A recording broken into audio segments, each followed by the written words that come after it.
भ्रष्टाचाराच्या अंधारात एक दीप तेजाने पेटला. जनतेच्या हक्कासाठी तुकाराम मुंडे साहेबाचा आवाज दणाणला. गुटखा माफियाच्या साम्राज्यावर कायद्याचा घाव घातला. कोट्यावधीच्या काळ्या धंद्याला सत्याचा धडा शिकवला.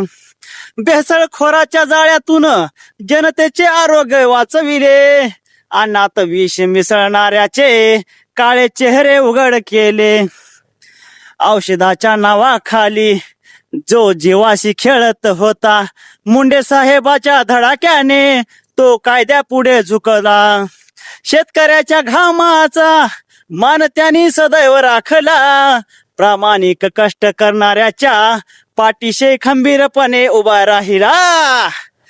सामान्य जनतेच्या डोळ्यातील विश्वास त्याने जिंकला. सरकारी सेवेला लोकसेवेचा नवा अर्थ दिला. ना भीती सत्तेची ना दबाव पैशाचा, एकच ध्यास जनतेचा, एकच मार्ग न्यायाचा.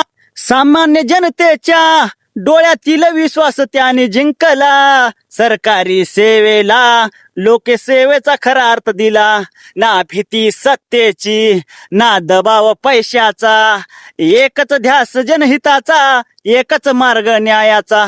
असे अधिकारी प्रत्येक खात्यात जर उभे राहतील ठाम, तर भ्रष्टाचाराचा अंधार जाईल, उजळेल भारतभूमीचा नाव.